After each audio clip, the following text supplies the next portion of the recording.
it's been weird. Like whenever I lived here before, it snowed like constantly all the time. But I was also in Evergreen town, so but I'm not used to like Loveland's like it's random, and then I feel like they're also not prepared sometimes for the amount of snow. Totally. So it's like it snows here all the time. Yeah. Like, what's the problem? Which like we got some snow when I guess Denver got some snow recently, right? Yeah. And you guys got way more snow than Loveland did. It like snowed for a little bit and then it melted within an hour. I don't even know why they were scraping. I know, right? It's like it hasn't been cold enough for it to stick anyway. So which kind of sucks. I like the snow. So I'm too. like, man. I've been craving like a snowy, cold day where I can just like sit under a blanket and draw all day. Yeah. Like, the snow's the best. But my little car can't fucking do shit in the snow. Yeah. So yeah, I feel that. I mean, it's like not even if your car can do it. People are just so crazy out there and on the road don't know how to drive. So it's like, oh yeah. If I have a client coming in and we're like having a lot of snow, I'm always like, if you don't want to drive, please, do not feel hesitant. I worry about the ice too, because sometimes it's like what is it called, like black ice, where you can't see it. And I had a problem last not this December but last December. I was like going to work for an appointment and I was like almost to the shop, and then I got into a road that like wasn't very plowed and it was kind of like in the shade, and my car just went and I was like, I'm texting my client, this isn't worth it, like I'm going home, we're turning around right now. And then I like was like having a panic attack the whole rest of the way home, like please Dude, don't die, please totally don't die. Well, then if you do get to work, you're like, oh, okay, calm my adrenaline before I like and then you get worried about like, oh, it's snowing more, and then you're like, oh fuck.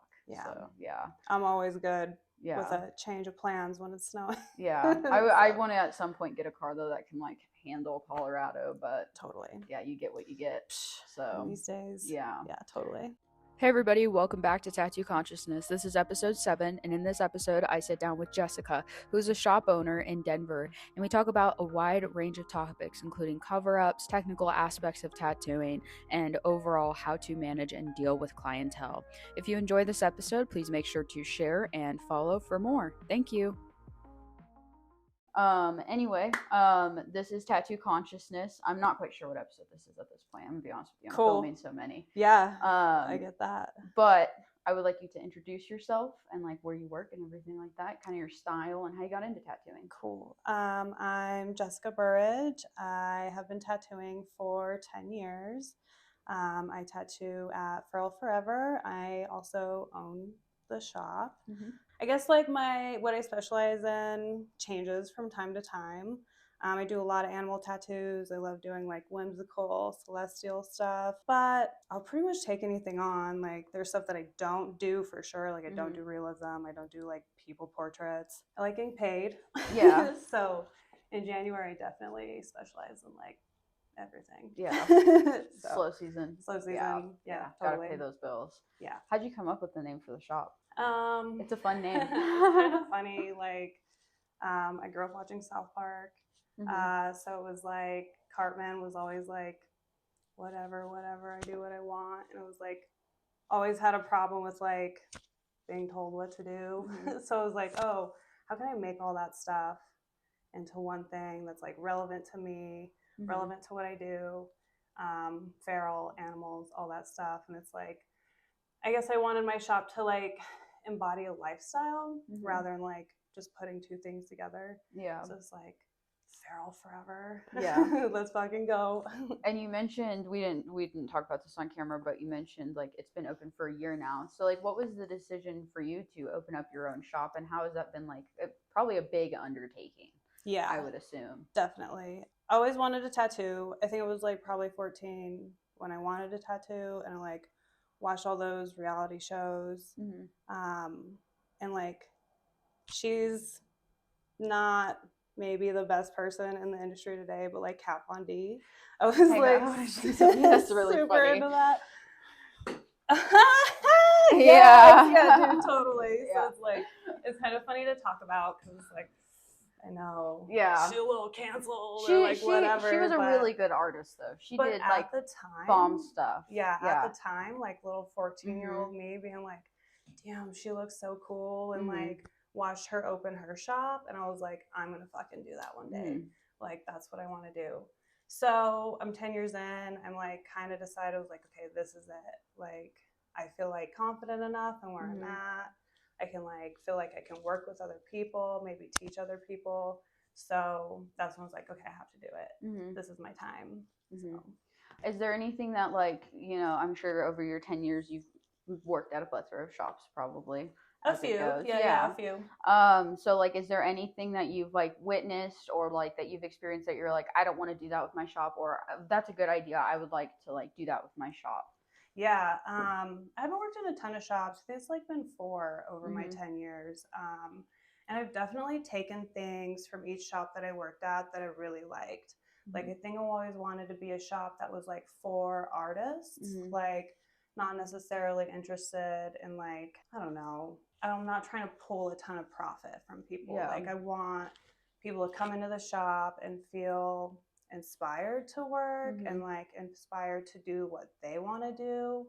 I want to be able to like take us and go to conventions and like do traveling stuff together where we're like growing as artists together. And so it's like a few of the shops that I worked in before really embodied that. So it was like, okay, that's something I'm definitely going to pull. Again, like people just like charging ridiculous amounts for rent or something like that. Like that was something I never wanted to do. Yeah, just like artists for artists working together and not like I am the boss, but I hate being the boss. So it's like everybody that I work with, I'm like, we're friends. Like I don't ever really have like this hierarchy of like the way things go here. How was it like finding artists for your shop? A challenge. Yeah. I knew that I wanted to open a shop. I like started 2024. So I started kind of pulling people together to go to art nights and stuff. We were like, I was inviting people to go to the Denver Museum and draw and just like trying to network with people and get out of my little bubble. And from there, just kind of like made connections, put out ads on Instagram.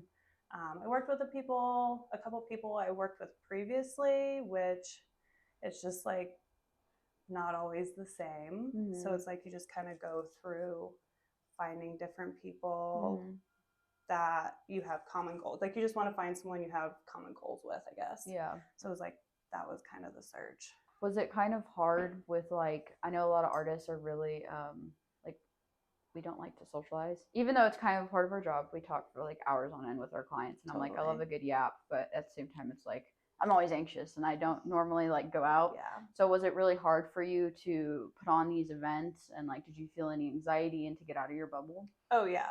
Oh yeah, for sure. Like where I was before, I feel like I was so sheltered and everything. So it was really like pulling myself out of that and being like, okay, I have to do this in order to like get where else I want to be. But also like just kind of having a general like curiosity of like, I know there's other people out there who want to like go and draw and like get better at tattooing and like focus on tattooing. So it was kind of like, that was my optimism behind it, was like, I know there's other people out here, like I can't be the only one. Yeah. So I think that like helped motivate me. But like honestly, I'm like 2 hours, 3 hours max. So I'm like, okay, that's like, all I got. I'm going home. Okay, I have to go home right now. Yeah, for sure. So that's it. That's like 2 hours, 3 hours. Yeah. I'm done. What have you done as like a shop owner to help people, like especially during slow season, feel good? Because it is hard for a lot of artists and the economy right now. Yeah, so. Totally. I think we like try and talk about what's happening. You know, we like are really aware of what's happening in the world, and like I feel like if we can talk about it and figure it out here and how we're coping with it, then like they can tell me what they need, and then we can kind of go from there. Like I think again our main focus is just like drawing. Yeah. You know, if you're drawing stuff and putting it out there, and like I know we don't want to participate in social media, but it's like just a few posts a week, you know, we'll do it sometimes. So we try and motivate each other. Yeah. Definitely like put out ads, like try and go around the neighborhood a little bit and talk to people. Like again, that social aspect is really hard. Yeah. But I do feel like one-on-one interaction. So like we try and go out and business cards and stickers and stuff like that. So for sure. Yeah. On the topic of social media, how has that been like with you and like developing clientele? And you've been doing it for 10 years now. So how have you seen like a change in that? Because I feel like for me, I've only been in it for 2 years, I'm a baby. And social media has been the biggest way to get clients. I don't feel like walk-ins are even a thing anymore. And if they do walk in, they did some sort of research before, and it's, you know what I mean? Yeah, it's not like a true walk-in anymore. Yeah, social media, I have relied on it, but I was really fortunate to come up in a street shop. The shop that I worked at, they did First Fridays. Like I had a good level of exposure then. And then at the time, it was really easy to grow on social media. Like that was the time of chronological, you know, timeline. So it was a little easier to grow, but I do feel like I have been able to like niche myself in a little bit. So it's like the algorithm will just give me people that like kind of line up with what I do. But I do think word of mouth is a little bit better than social media for me personally. I think I've like had better experience with that just because I haven't played the game on social media the way you're supposed to play the game. Yeah. Like this is like honestly the first time I've ever done anything on camera, like talking. So it's like, I don't do that part of social media. And I think that that's probably hurt me in ways. But then again, I guess it just depends where you're putting your time into, because you could do it both ways. With like tattooing being so different now, and with like the amount of experience you have, what would you recommend to like a younger artist coming in and how to build up that clientele? And I think unfortunately is so much harder because I think you do have to do both. You know, like I used to go to the club with coworkers and meet people there. Like older artists would take me and introduce me to their friends, and you know, networking that way on a super social level, I think is like people want to talk to you. People want to be like, hey, does this person feel safe, or does this person like align with what I want? And I think when you can do that on like face to face, it's a little bit easier than online. But then again, some people are really great online, you know, and like, so I think if you can figure out a what good balance. you're good at, if you're better in person, do something in person. But if you can do it online, do it online. But I think both is really important for sure. I wanted to ask you about, since we're talking about like, you know, being personable with clients and everything, but also how do you maintain boundaries? Because I've had problems, especially at the start, where I've had people be friends with me just for, you know, tattoos or discounts, or they, you know, I have a client come in and I treat my clients like they are homies or friends or whatever, but then they start to think like, oh, I am your friend. So how do you keep up those boundaries, especially because it's still business? We still got to pay rent, make money, all that stuff. Totally. I think it's even that I have a hard time with now because like I do meet so many cool people, and like we'll just start going and talking, and then we're like best friends by the end of the session. I'm like, okay, wait. What is this? Like, so it's like I do try, like, okay, don't give people my phone number. And so I think like that's a thing that I do. And like if I am talking to like client friends through like DMs or whatever, like there's a certain time I answer messages. I don't answer messages like past a certain time. So I think for me, that helps me kind of be like, okay, this is work, friend work combination thing.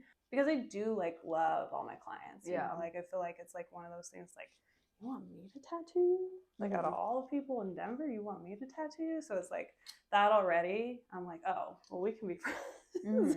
Yeah, I think that's hard. I think it's hard. And I've definitely fell into being like people who have kind of like made their way in and like they're not a friend, you know? But I feel like as I've progressed through, it's a little bit easier to like kind of weed those people out. But even then I kind of look at it like, oh, well, that was quite the interaction. That was a nice little adventure. I won't do that again. So just kind of like learning as I go with people, really. How has that been like since, you know, if you could look back since you've begun tattooing to now, like your client relationships? I feel like, you know, you could teach somebody how to tattoo, right? But you can't teach them certain interactions, you know. Everybody's different, and you could like vibe with a client and they could come in and be in a shit mood, or like, you know, there's always just something happens. I always just try to think about giving people like the benefit of the doubt, you know, like I come in and sometimes like I'm going through something, but I have to check that at the door, you know, and it's like, I understand that when clients are coming to us, they're coming to us for like an array of different reasons and like they have a lot of stuff going on. So it's like, if there's a client that's like, I don't know, on one that day or something, and it's just like, I'll give them that space, you know, like, I don't know what they're going through, but I'm still happy that they're there getting tattooed. And like, you know, if it starts to be a problem, I feel like I have a good relationship, or even like be able to talk to people and just be like, hey, you good? Yeah. You know, like what's going on? And I think it's just like being open to communicating with people and like hearing what they have to say about things. And it's like, just try not to take things personal. Yeah. You know, because generally it's not. Yeah. It's usually something like with them. Totally with them. Like maybe something happened on the road or like, I don't know, some with their family, you know, like a mental, you know, whatever.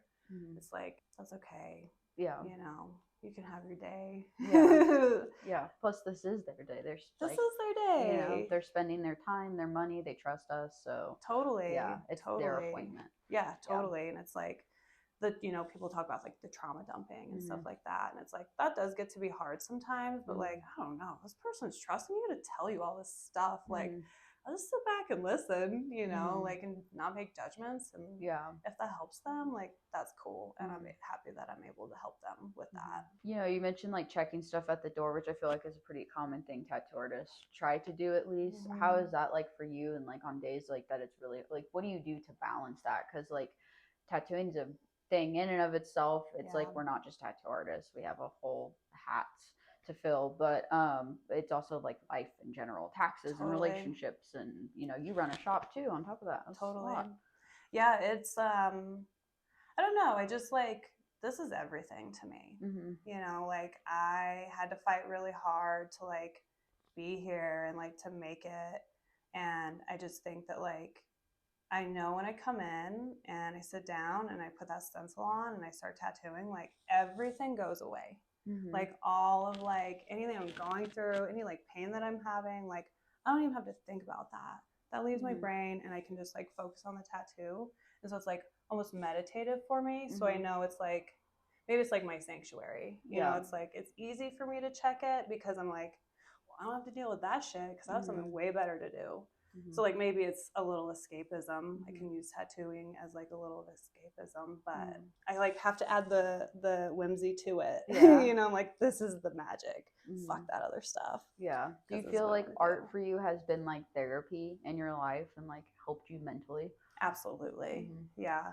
Yeah, I've always drawn like throughout school, like always have done that. It's like the only thing that I've like know is true in the world is like art.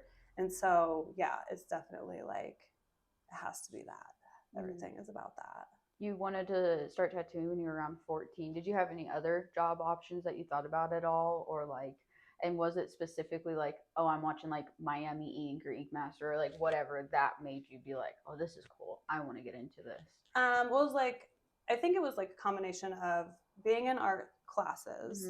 Like I always got a little bit of special treatment in art classes because I like was a little more ahead of people. So they always like put me in the corner and let me do whatever I wanted to do.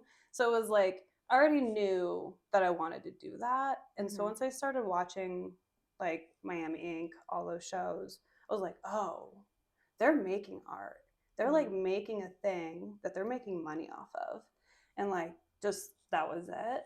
My mom is a hairstylist. She owns her own salon. So it was kind of like, well, my fallback was like, I guess I could do hair. You know, it was like, that way I can look however I want to look. I still have a creative outlet, but it was like a settle for me. Like, totally a great job, whatever, but like, that would have been a settle for me. And so it was like, I saw my mom open her own business. And so I was like, oh, well, I could do that. She did it. I could do that. So I'm going to do that with art. And then even through college, it was like, I knew the gallery scene wasn't for me. Like my art didn't fit into what like college wanted or like galleries wanted. So I was like, okay, I can't go that route either. Like I have to make a thing for myself in this art world. So. Did you end up finishing college out? Would you recommend to like other people to go to college if they're thinking about tattooing or just get into straight tattooing? Everybody always has a different answer for this. Yeah. Who goes to college? Man, I think okay, we take the word college out of it, like higher education for sure. Yeah. Like if you can take art classes somewhere, I think like that's the thing. I did meet a lot of people in college, like the woman that apprenticed me, I did meet her in college. And it's like I met a lot of really cool people that way. But like I don't know what college is like these days, you know, like I graduated in 2012. So it's like I don't know what it's like. But I do think it's so important to know about art and to know like the fundamentals of drawing, and because then you can do whatever the fuck you want with tattooing for the most part. You know, you like learn the basic styles and all that stuff, but like if you know how to make a piece of art and then you know how to technically tattoo, you can make your own thing. So it's like I do think it's really important to like have some other form of education in the art world, whether it's like you can find a painter to apprentice under, or you can find some other artist to work with. You take local classes through a community college or something like that. I think that's important. Maybe not necessarily like going the full 4-year college thing. But yeah. How do you feel like, not necessarily like learning how to tattoo online? I'm not a big proponent of that. That's just my feelings on it. But just learning art in general online, because I know like when I was looking around for an apprenticeship, I was like, I had a portfolio and that was like in awe of everybody I went and showed, because usually it's just like they're hobbyists or they don't draw constantly. So do you think the internet is like a good tool for that if they don't have accesses to like higher education resources? Absolutely. It's like there's so much information out there, and it's like as long as it's not AI, you know, it's like there's so many good illustrators out there putting out like little Patreon subscription based, like how to build a figure or whatever. Like, yeah, I think that's great. It's like even like sketchbook courses that I've seen online. I'm like, damn, I want to take that, you know, because it looks so. It's just any way that you can like feed your brain about education, like education wise with art, and like making it, actually putting it to practice, like that's I think super important. Do you find like I love to ask people this, but do you find there's a right way to get an apprenticeship, or do you think that like there's a lot of home tattooers now, and then we're also seeing a big influx of, I see it every day on social media, people leaving. They like started during COVID, bought a gun online or whatever, and now they're like, I can't do it, I'm leaving. Yeah, I do think that you should, okay, so if you're looking for an apprenticeship, I think that you should get tattooed by people who you want to learn by. You know, it's like people are like, how do you do it? And it's like, tattoos are scary, like how do I go in and talk to them? It's like, go get a tattoo. You know, it's like the easiest time to talk to a tattooer is like when you're getting tattooed by them, and then you could be in the shop and you see how everybody interacts together, and you're like, okay, is this a place where I want to be? Do I want to work in this place? And it's like you get the tattoo, you're like, you know what, I don't know. It's like go on to the next person, and it's like you have to like build a relationship with the person you want to learn how to tattoo from, essentially, because it's like they're giving you their like knowledge of how they made a living, you know. So I think you have to be in the community. I think you have to make the effort to put yourself out there and like be a part of tattooing. So that's what I would start with, is getting tattooed by people in the community. How would you know if like, because I feel like it's been so glamorized and there's so many aspects that's just not talked about, you know, like being our own bosses, taxes, we don't get insurance, just all this crap, you know, but it's glamorized as we travel, we make so much money, we make art, we get to dress how we want. So I feel like there are a lot of people who just see that, and they don't necessarily have like the heart for tattooing. So what would you say is like, you know, for sure that you want to be a tattoo artist, and it's not just like the like videos and oversaturation with it, you know? I think, I mean, if you have the drive to create every day, like if you have a thing in you where you're like, I have to make a drawing, I have to like make this thing, and like you care about, like, okay, you have to make the thing, and then you care about people. Like I think you have to have the social drive to be a tattooer also, because it's like it is exhausting, and like clients are very demanding, and we, you know, it's a big deal. you put something on someone that means a lot to them and it has to be that thing, like that's a lot of pressure. So I think you have to like want to make things, have the want to be with people, I guess. Because if you can't create daily and associate with people, then you can't really. It's gonna make it really hard to make it, essentially. Yeah. Did you have any jobs like before tattooing? Like I was a server and did much stuff in the restaurant industry and retail, and I feel like that helps with like the client aspect of tattooing. Totally. You know, having that personable, you know. Totally. Yeah, I worked at Sonic for like 2 or 3 years in high school. And then I worked at Victoria's Secret for a really long time, which was like, I do think that kind of contributed to how I work here. Because it was like a lot of women like come in looking for bras and they're very self-conscious about something. They don't know how to like maybe talk about it. And it's like, you have to be personable with them and you have to like be able to talk about something that's maybe uncomfortable and like talk about bodies, which is like sometimes a hard thing to do. So I do think being able to like navigate people in that way and like hear them out and what they're looking for definitely helped in the tattoo side. I did medical referrals for a little while, like during my apprenticeship. So being in the medical scene was also like super beneficial because I was like able to see what infections looked like, you know, like sterile technique, all that kind of stuff was like super helpful also. What is Denver's like licensing and procedures like? Because I know in Larimer County they don't have nothing, which is crazy because I just came from a state that's super restricted. So to go from like really restricted to nothing is kind of like Denver County, you have to have your BBP and then you have to be licensed through them. And then individual shops have to be licensed. I think they're changing it now. Recently, like an artist has to be with a shop that's registered. They're like asking for the... Oh, I like that. Yeah. That's nice. Yeah, I think it's pretty good.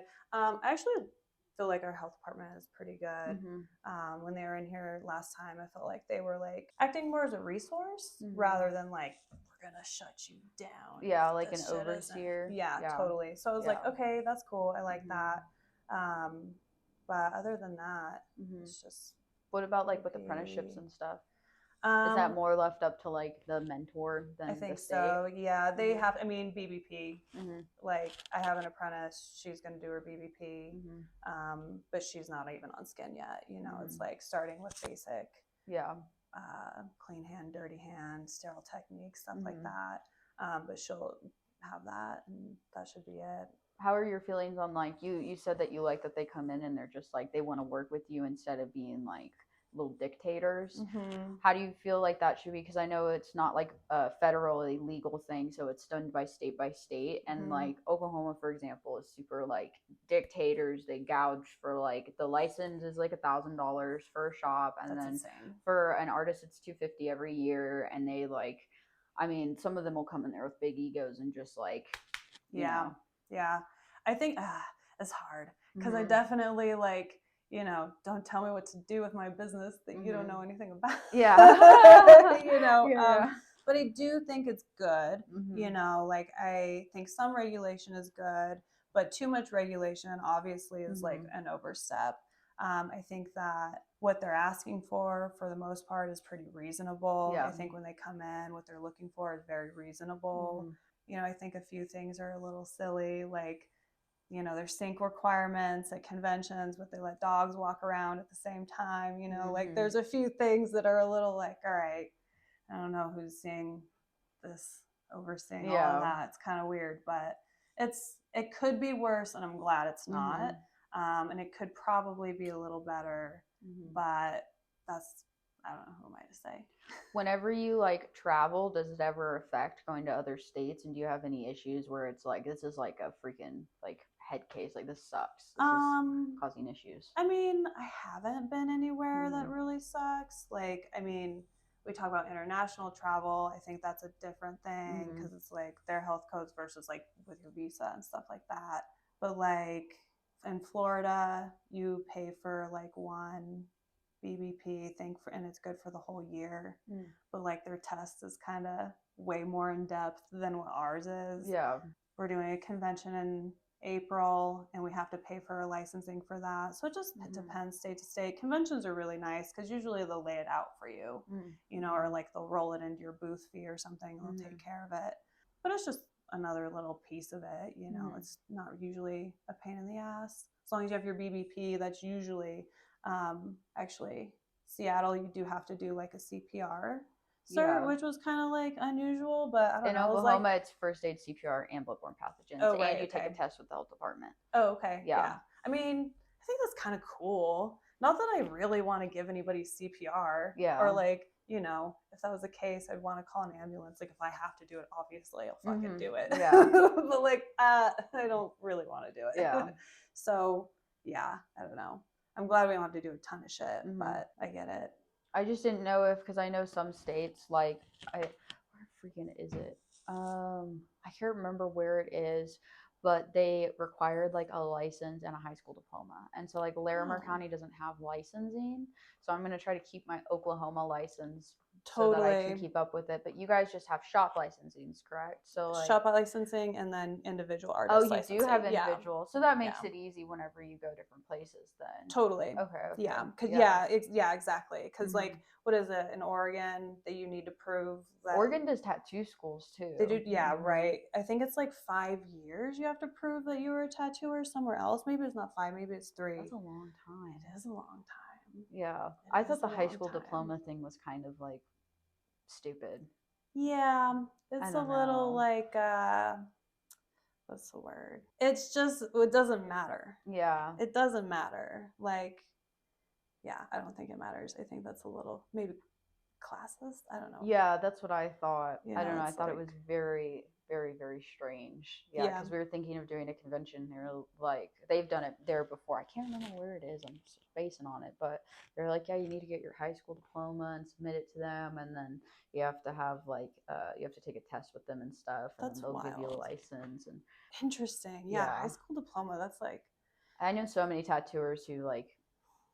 I mean, it doesn't matter. It doesn't. You don't need that. You're just... It doesn't matter. Yeah. Like, what, a public school? You're looking from a public school, high school diploma? Like, dude, I went to school in Aurora. Like, you know, who cares? Yeah. Like, we got spell check now. Yeah. For tattoos. Yeah. We're like, they look at it in the mirror, they sign a consent form. They signed it. Yeah. And we can write it on the back of the paper. It's like, you write it. Yeah. You spell it out. Yeah.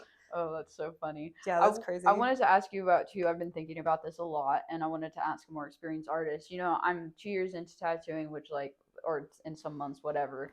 But I'm still struggling with like finding a style. Yeah. Whenever I started like getting into the tattoo industry, I only did black and gray portraits. Totally. And then like my mentor didn't know how to do that, so he taught me traditional. And like I do like doing that, but I also don't really like doing color. But then sometimes I get like, you know, like I'm like, oh, I should do some color, but you know, it's like I'm not quite there, and then I feel like everything I draw is just a little bit different than the last time I drew it. You know what I mean? Totally.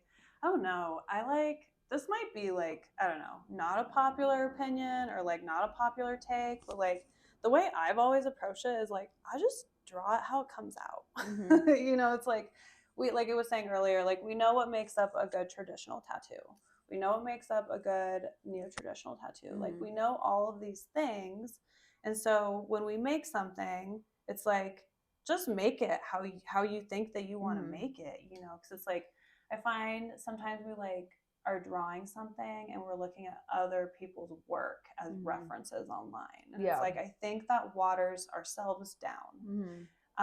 So I think when you're trying to find your own personal style, like look out in the world. You know, like some of my, like, okay, I love museum dioramas. Like the way they set up all the animals and the foliage and stuff like that. I'm like, I want to make a tattoo that looks like that. So it's like, I pull from real world references. Like, fuck Pinterest, get off Pinterest. Like, get off all of the, like, internet reference images. Like, look at real shit and, like, make a traditional tattoo based off of that, you know? Or, like I was saying, draw it how it comes out. Because I do think we try and niche ourselves in. You know, it's so much like, oh, what do you do? You know, or you do only black and gray, only this. And it's like, you can do whatever you want to do, you know, and it's like, I don't think until you try it that you know. Yeah. You know, and it's like, I still, like, every time I draw something, I feel like it's a little bit different. And I'll draw something like 10 times before I'm like, okay, this is the thing I'm going to show my client, you know? And so it's like, I think just like doing it over and over and over again. And it seems kind of maddening, and it is, but I think that's like part of it. Yeah. Is like just doing it. Did you ever want to like specialize specifically in a style? Because that's what I'm struggling with. Is I'm like, there's like most of the like most bomb ass tattoo artists, they have like a niche. Totally. And I want to have that, but then it's also like a struggle to get people in for that niche. And then I still need to pay bills. And then it's like, then sometimes I get inspiration for other stuff. So it's a little frustrating to have that like inconsistency with like my style and what I'm doing, you know? Totally. Yeah. Yeah, I get that. I think that's why I haven't ever really specialized, you know, because I'm like, I will get distracted. I will be like, oh, wait, I want to do only color now, or only do black and gray now. And then same thing, like, oh, I kind of need to eat. I kind of need to pay my bills. Yeah. But I don't know. I think that's just part of balancing it, you know? I think we see these like, and I don't know if this is actually how it is, but like, I think we see these like super famous tattooers, right? Like these heavy hitters, and like they're putting out the same consistent work all the time. It's like, I wonder what their other, like, do they do other work? You know, like I want to know what their other work looks like. Yeah. And like, is it just a thing where we're like thinking this is because they're just posting because they're just posting that, or it's like, dude, I wonder if they want to do something else. Like, I wonder if they want to like explore outside, but because they're so famous and so popular with what they're doing, like, are they boxed in? So I try like maybe not to think too much about that, or I think like I am hard on myself about every aspect of tattooing. That's the one thing I try not to be too hard on myself with, is like, because hey, I mean, if you're working, you know, right, if you're making the tattoo, if your client's happy, like if you're making money off of it, like that's it. You're doing it, you know. What more should you want? What more should you want? Yeah. But I get like, wanting to niche in and like be like, I want to be known. Like people are like, that's Ava's tattoo. Yeah, totally. Yeah. I guess that's where I like do the flash, right? Take customs, and then my flash is more like, ooh, come on, get this piece, you know. Yeah. But then that's a balance too. You know, you're like, I got all these customs to draw, but all I really want to do is draw flash or whatever. So I guess that's how I balance it. When did you start feeling like significantly more comfortable with tattooing and like more established? Like never. Still not. This year? No. Okay, for real though, maybe like 2 years ago. Oh no. No, I mean, okay, I'm really hard on myself. Like, and I think that makes a good artist. You know, it's like, I can see where a good tattoo is that I do, right? But I'm still like, okay, but next time do this different. But next time do this different. So yeah, I mean, at least 6 or 7 years in, where I was like, okay, I think I got it. Yeah. And having consistently cleaner tattoos, consistently more solid tattoos. Like, I guess I kind of like put it together as in like a 0 days since an incident thing. So it's like, okay, I did 5 tattoos in a row before I had a wobbly line, or like something like that. But I think that comes with always learning new things, you know? So it's like, I'm doing one thing and then I'm like, oh shit, I want to do color now. And then I'm like, but I've been doing black and gray. So my black and gray is up here, my color is down here. And then I like go like this when I'm bouncing back and forth. So I guess it's like, is the benefit of specializing, because then you're only doing one thing and then you can perfect that one thing. So I guess if you're gonna specialize, you'll probably feel that sooner. But like, because I've been all over the place, I think it's taken me a little longer to be like, oh, now I can do all of this stuff pretty solid. But you know, I'm sure I'll change my mind next month. What was like the biggest technical thing for you with tattooing that like was a hurdle and that like one day just clicked? I mean, oh man, I don't know. Okay, maybe packing black, which is so embarrassing. But like one day, just like, I don't know, I felt it and it clicked, and then I was like, oh, why have I been doing this so dumb and wrong for so long? Even something as simple as like switching ink brands. Like I was using Allegory for a really long time, and then I started packing black with Panthera, and it just I've never heard of Panthera. Changed the game, dude. Like everything looks so velvety smooth, and it just like, I don't know. It's I feel like you'll go through phases like that too, where you're like really vibing on something, and then all of a sudden you're like, this sucks. Yeah. Or you find something new, it's like way better. But like technically, just like certain things like that. I do find like in the winter, it's like harder for me to tattoo people. I think we're like fighting factors like dry skin, dehydration, stuff like that, especially in Colorado. So it's like my technique maybe does change a little bit more in the wintertime, or when I travel to different states. Like people's skin is different depending on the climate. So it's like, I guess just certain packing technical aspects of that. What do you do in that moment? Because that's still like, I don't know if I'm ever going to solve it probably 10 years in, but people's skin is so different. People's skin is so different. Or like recently I had this lady, and I hate tattooing the inner bicep, and I was kind of like geeking out about it. I was like, ooh, the inner bicep. And then it was smooth and easy, and I was like, why? What? That doesn't. Yeah. But usually when I tattoo that area, it's just like, it sucks. It's a sucky place, It's stretchy, the skin's loose, whatever.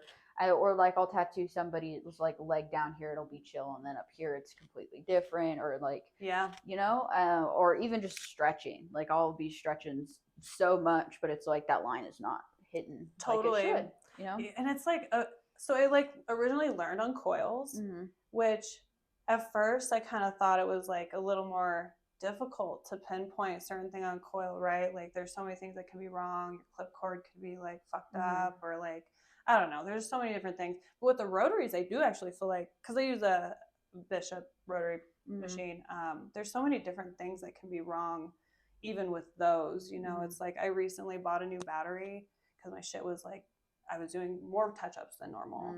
And it was like, oh, all I needed to do was buy a new battery and my shit is better. Or like cartridges. Our cartridges are going through so much different, manufacturing, like all of that stuff. Like certain ones I've noticed just suck after a while. You get a new batch of cartridges and it's like, why is this not working? Why am I like popping 5 cartridges out, or like the ink flow, or like there's so many different things. So I'm just always like, well, let's fucking go. Let's see what, stretch it harder, put a little bit of water in my, run my machine in my rinse cup, maybe a little more salve. Like, also, I found that some medications will change the textures of people's skin. Oh, really? Right? I know we ask about blood thinners, but that's about it on my consent form. Is just like, are you taking blood thinners? I feel like I've tattooed some people like on Accutane, and the skin has been kind of gummier. Really? A little different, like Suboxone, the skin gets a little bit different on that. I feel like I've tattooed a couple people on antidepressants where their skin texture I know some changed. of them have blood thinners, because I had a client when I first started who was on one, and she was bleeding so bad. We just finished the line work and then stopped. And like, that's so much just a part of it, like we talk about like a non-glamorous part of tattooing, and that is like absolutely part of it. It's just like, you are dealing with people's bodies and their skin, and so much health we can see in the skin.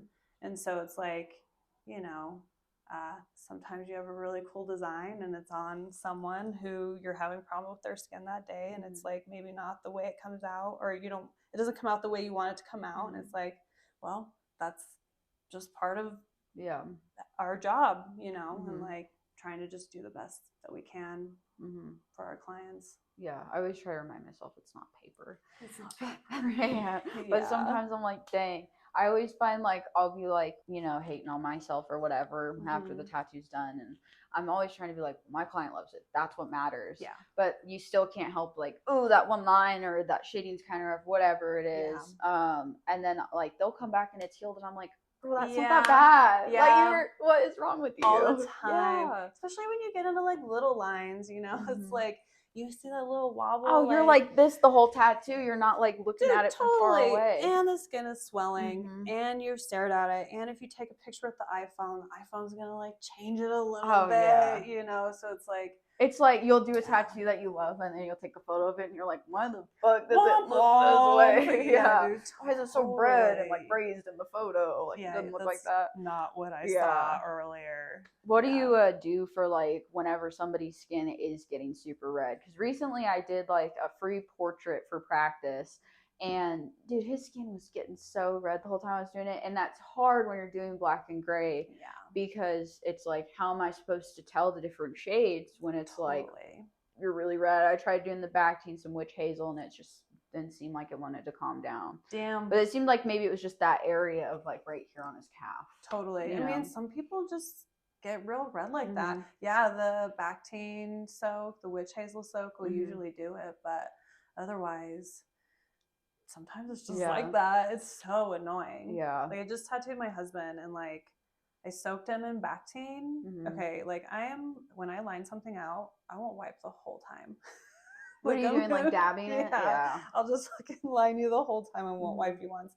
So I soaked him in Bactine, and he still had stencil on it. We took it off, and he just now got the stencil off his leg. It took a week. Dude, that's so funny. That happened with my boyfriend's elbow because of that skin right there. It's so dry, and it all like clung to it, and you could see my like marks with a Sharpie to line up the stencil. Yeah, exactly. Yeah. I was like, oh man, I can't even post a picture of this shit. It looks like I don't know what I'm doing. Like a purple leg for a week and a half. Dude, that's so like funny. sometimes it's just like yeah, shit like that happens. Yeah. So. Do you ever get clients that are like maybe they don't say it, but you could feel they're like upset that you didn't post their tattoo, or they're like, yeah, I don't feel bad about that. Yeah, I just like get home and I forget. Okay, like I try not to do the thing where I like get done with my tattoo and I sit on my phone for like an hour. Like I'm like, okay, don't disassociate yet. Yeah, like. And then I get home and I'm like, well, I'm on to the next thing. Yeah. So I will like honestly just forget. And I do feel really bad about that, especially because we'll talk about it. Like my client will be like, can you post this song with the tattoo? And I'm like, yeah, that's actually a great idea. Thank you. I don't even have to think of a song to post. And then I get home and I just forget to do it. I'm like, I'm so sorry. And now it's like 50 photos down in my camera roll. So I'm not going to see it until I'm on the airplane. Bored scrolling through my phone. What's your method to take good photos? So, okay, I love the CPL. Like, I know that there's people who hate it and tell you that your tattoos look fake when you use a CPL lens. That's like the little one that gets rid of the shine. The shine, yes. My coworker has that, and he's let me use it, and I've been like, this is fucking, like, game changer. It's so nice. So, like, okay, built this thing, because, like, I don't know if you've seen... I'm sure you've gotten the advertisements for like, I don't know, I think it's called like Loom Cube or like, I don't know, it's where it has like a little, you put your phone in it and it's like a whole rig to, so I was like, I'm not paying $300 for one of those. So I made one. Amazon sells these like light rigs that you put your camera in and you get the film and you just tape it around and then you put the lens in it. And it's such a great way to photograph because you can hold the thing. Like I kept having problems like taking video and I'm all shaking. Like, you can tell with the tattoo you haven't ate today and you're just like I just tattooed for 6 hours. So the rig like helps me hold it smooth. Like I can just like go around the tattoo and like the light is evenly distributed. We painted a wall back there black so we can have a plain black wall. We like that was one thing I learned in one of the shops that I was in. I was like, we need a dedicated spot to photograph tattoos. So like controlling your environment as most as possible also really helps. But that little camera rig, I take that everywhere with me. So that thing is awesome. That's nice that you guys have a dedicated wall. Since I've I recently moved back to Colorado, but I was at like 2 other shops in Oklahoma, one during my apprenticeship and when I got out. And so like all my backgrounds look different. Yeah. And it was kind of killing me. Or I'd go and I'd guest spot in Arkansas and he has like a brick wall and I'd be like, "Arr!" Yeah. So I started it like I've seen some other artists do this and that's why I did it, but just like cropping out the background white. Totally. Yeah. I started kind of redoing my grid with that. Was like, all right, let me make this look professional and put together. I'm like, I think it looks, sometimes if you can get a paper towel under them, I'm like, that looks good too. I did that for a while, but some people's limbs are a little bit too big or like you crop it but there's still corners with the you know, so I've come to just like editing it out white, especially with doing black and gray. I feel like it makes it come forward more, you know, less to look at. I love when artists will put the stencils behind it and have like the outline and all that. I'm just like, oh, by the time I'm done, I'm like, yeah. Sometimes I'm like, I don't know how they make it look so like good though, like a graphic designer, because totally I've tried to like add the stencils in the background or do different stuff, and I'm like, I don't know, I just kind of like it plain because I'm like, I don't know how to make this look good with the tattoo. Totally, you know? Yeah, totally. It's also just like, I feel bad making my client like sit there for another 30 minutes while I'm like jacking around trying to like make some aesthetic thing. Like, let me just pay you and leave. Yeah. I'm always like, I'm sorry, you probably want to go home. I'll get you out of here. But and we're always so loopy at the end of the day anyways. Like, we're yelling and like the music gets weird and it's like, they want to leave. Yeah. They don't want to listen. You're trying to tell them aftercare and they're just like, yeah, exactly. They're like, okay, just send me that in an email, please. They got freaking tattoo brain fog. Both of us are all.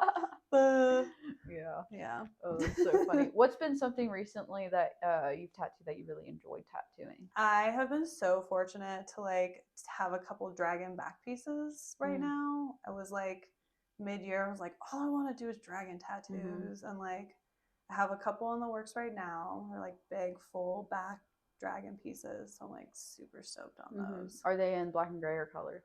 They're both black and gray. They're actually both cover-ups too. Oh, so, really? Yeah. Oh, dang. Yeah. I've been doing a lot of cover-ups. It's very stressful, but very gratifying. How do you like, you know, like whenever you haven't done stuff like that as an artist, I feel like it's a little bit scary when you start doing stuff like that.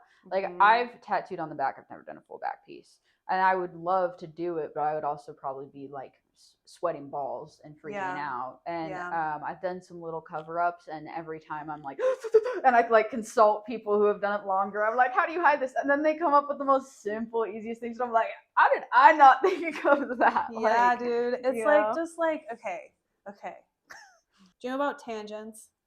So a tangent in a drawing is where a point makes an X and a Y.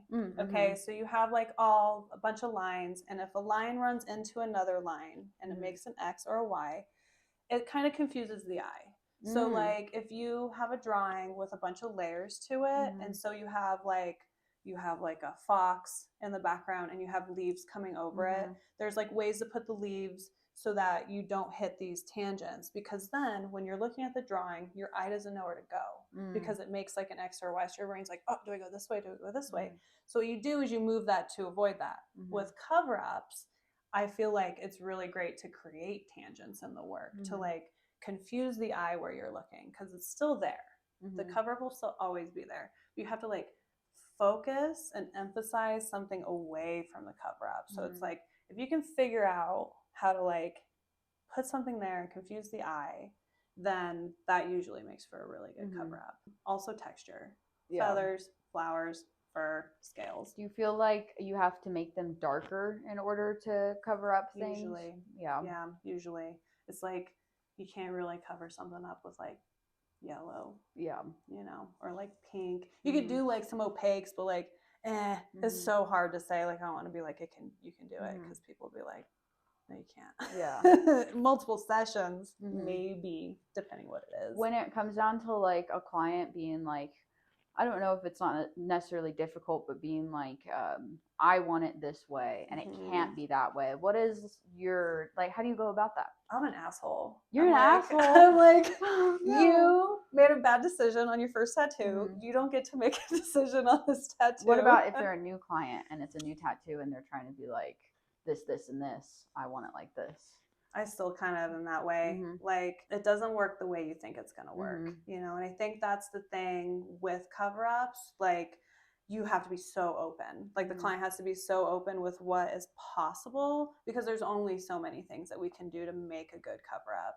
Like, I think if they're going to a good cover-up artist that like does that, they're gonna like try and put that stuff in, but certain stuff just can't be done. So I do tell people, like, you can give me guidelines.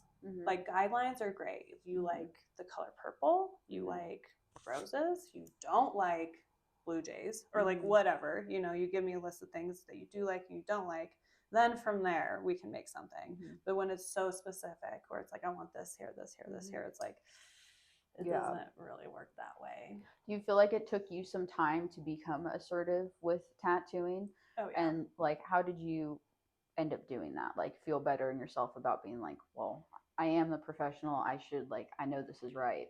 Doing shitty tattoos. Yeah. Like letting a client dictate what they thought looked good and then doing it and knowing that it wasn't the right way. And then me having to work on a piece for a really long time and go home and be like, I hate this. Yeah. That is like regret. Yeah. Just pure like learning and regret made me more assertive. But it's like, yeah, once you know what you're doing, you know, you just have to be confident in being like, no, because like they're not the artist. Yeah. You know, they don't know. And again, if they made a bad decision first, like, of course, everybody gets like a pass. But like, let me help you make a better decision is kind of what we have to do. Yeah. But you don't get to tell me how to do the cover up. Yeah. So, yeah. That's a good answer. Yeah. I still struggle with that, and sometimes I like talk to my friends' families or like peers and stuff, and they're like, "Hey, you got to put your foot down because this is because you know the mental like bullshit that you're gonna go through later is not gonna be worth the like, should I say something? You know, I think if you just come out and say something. Also, I think people like that sometimes.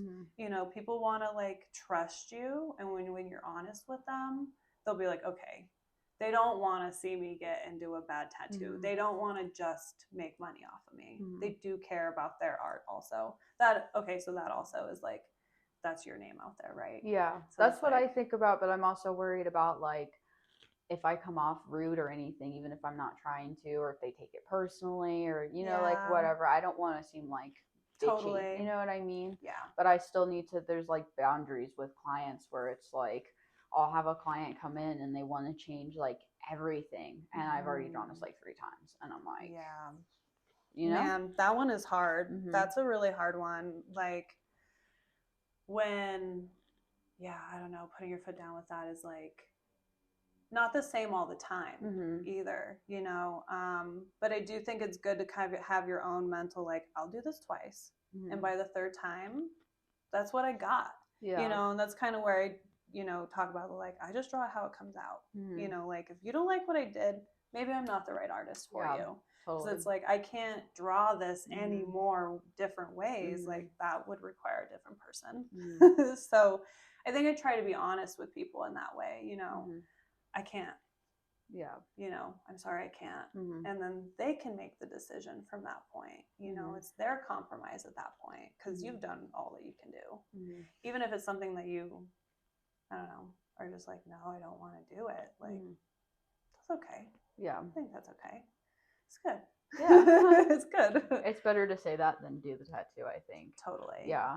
And then like, like as far as like coming off as bitchy, like, I don't know, or rude or whatever, like we can't, like, what people think of us is, it is our responsibility, but we can't control that to some extent, you know, like if someone thinks that I'm being rude about something that I'm being really honest about, like maybe my delivery could have been a little bit better, and I do work on that because I am aware that sometimes I come off very like harsh sometimes. Straight to the point. Yeah. So it's like maybe I diffuse with like comedy a little bit, you know, or a little bit of sarcasm. And that usually helps. Yeah. But I don't know. Some people just aren't going to like what you have to say, and that's okay. Yeah. Yeah. Yeah. Well, I think that was all the questions I have for you. I always ask everybody this at the end of the podcast interviews, but for somebody like coming into the industry, what are pointers and tips you would have for them into getting an apprenticeship? I know you kind of talked about it a little bit already, but anything else you'd like to add? Just draw. Yeah. Just draw every day. Don't do AI, you know? Like, make something cool. You have a voice, you know? Like, make something that you would get tattooed and that you would want to wear. And then you'll find your people that way. Yeah. Yeah. Awesome. Would you like to say again where you work, what style you do, and how they can book you? I am. Wait, who I am again? Yeah. Just at the end of it, where they can book you and like where you work. Yeah. I'm Jessica Burridge, J Breezy on Instagram. I own a tattoo at Feral Forever Tattoo. Do a lot of animals, neo-traditional, illustrative work, and then you can book with me on my website, jessicaburridge.com. You can find me on Instagram.